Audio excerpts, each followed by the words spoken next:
Look, as data centers grow, we have to understand that public scrutiny around energy and water and obviously security, all of this stuff takes a pretty big precedent. We see the news. We get all the updates. I'm sure you do just as much as I do. I try and have empathic conversations with people who are concerned about data center growth. Emerson has 130 years of experience in doing this the right way. And I'm curious to know, what does responsible growth look like when you're talking about these facilities? And you called it out, that are requiring hundreds, that are requiring gigawatts of power. And it's not just, here's a power plant. What does responsibility from Emerson's perspective look like? Well, responsibility, first of all, you have to understand what you're doing. Yeah. Right. So good step one. So I go back to the reliability. The responsibility for us comes with the reliability and customer satisfaction to make sure that we do all of the right things. But then there's also other responsibilities, cybersecurity responsibility. Right. So we've spent countless hours, years, developing our cybersecurity strategy. We have the way our code is designed. It's IEC 62443 compliant. We have all of the intrusion detection, antivirus, malware detection. We have all of that layer that everyone has, right? And cyber analytics, so we can inspect the 1,500 byte packets flowing around the network, and we can say, aha, that looks suspicious. You better go check that, or we check that automatically. But then we're the only automation system in the world that is qualified anti-terrorism technology. Wow. So about 5 years ago, maybe 6 years ago now, we took Ovation to the DHS. And we said, we want to qualify this as we want to get certified as qualified anti-terrorism technology. And what that means is, in 2001, Congress passed the Safety Act. Yes. After 9/11, you might be familiar with it, right? And it says that anyone that's building technology that could be subject to an act of terrorism, you come to us and we'll vet it out. And if we certify it as anti-terrorism technology, what it means is that we'll protect you from a legal claim perspective. And it says, heaven forbid for us, that if anyone, heaven forbid, would come to the plant and there is some catastrophic failure because of cybersecurity, and you have a power purchase agreement, or what we talked about, you don't meet the reliability standards and you trip the unit and bad things happen, and a third party comes to you and says, you were negligent. Oh. You knew about cybersecurity. You should have done more. You didn't. And now I'm suing you. Yeah. Well, that could happen. Yeah. But because just the fact that you've chosen to put qualified anti-terrorism technology in your plant, just the fact that you made that decision gives you certain protection from those third-party or consequential damages in the federal court.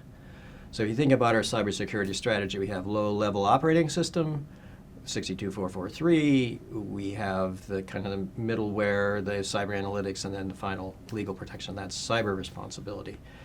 And then, the environmental responsibility.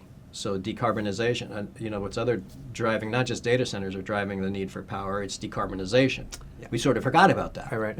Everyone was decarbonizing the whole world, and then data centers came along, and we kind of went student body left over to data centers, but we're still seeing a lot of demand for solar, battery, wind, which we do all of that. And we're even seeing behind the meter a mixture of fossil and renewable energy, even as part of this microgrid. It's not really a microgrid, it's a maxi grid, whatever you want to call it, but it's at 2 gigawatts. I don't know if I'd call it micro. But so it's a mixture of renewable and fossil resources, and of course we do all of that and make it look, like I was saying earlier, one big, happy, reliable power plant. So that's the environmental responsibility. That's really, really fascinating. I had no idea from a security side of it, the anti-terrorism module. That's really, really neat. Thank you for sharing that. There's a saying in the data center industry. It's that the data center industry loves innovation as long as it's 10 years old. Right, but I'll go along with that. Right, but listen, you blink, and Yeah. 10 months goes by at this Yeah, point. So okay. that saying is got to go out the window. I'm so incredibly curious with your wealth of expertise and knowledge and in this industry. Let's be honest, you've done some pretty amazing things in your career. Can you help me separate real innovation from technology that sounds like good in a slide deck but's really not ready for critical infrastructure? How do you delineate the two? Well, Bill, there's another good saying, Go ahead. and that is widely adopted technology will overwhelm technically superior technology. We've seen it time and time again. There's been new technology that comes out, it just wasn't adopted widely, and it's failed. When we look at innovation, obviously with what we do in mission critical, you can't have 15 grad students, and no offense to grad students, okay, whip together this, code and have it not being vetted for 30 years like our code base is, and put that in a power plant. You're not going to go to a 1,000 megawatt unit and say to the plant manager, hey, we're here, we have this new code, we're ready. They would say, who are these people and why are they talking to me, Yeah. right?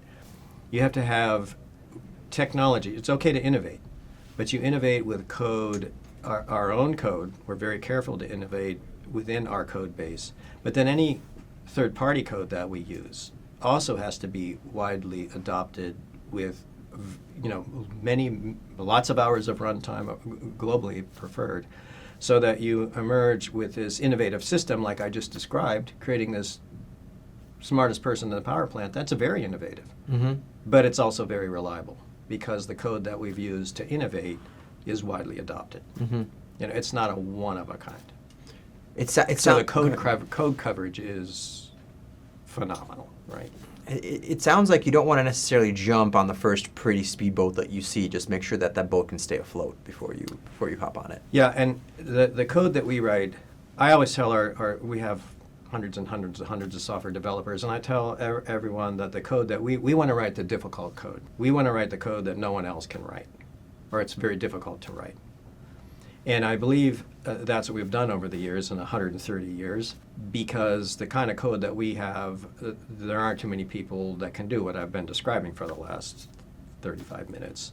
That kind of code is it's mission critical code. We'll focus on that code, and we'll fill that, what I call moat, basically. You may have heard this. Okay, you probably hear that's a very common term. Where you look at what we do, there's a clear moat between what we do and what others can do, even the 15 grad students that I mentioned, because our code operates to the millisecond, sometimes even to the microsecond. So you have this real-time mission-critical code that you're not just going to come in and say, I have this new thing, let me try it out on your 800 megawatt steam turbine. It's probably not going to happen. Right, but it's okay to present the data infrastructure and this real-time data, even to the microsecond, at a data lake layer, right, where we can expose that to anyone that wants to have access to that code, right, and then knock yourself out, okay? But you're not, we're protecting the mission-critical, incredibly expensive equipment and assets that you talked about earlier that actually run the plant. We defend and protect that with our code.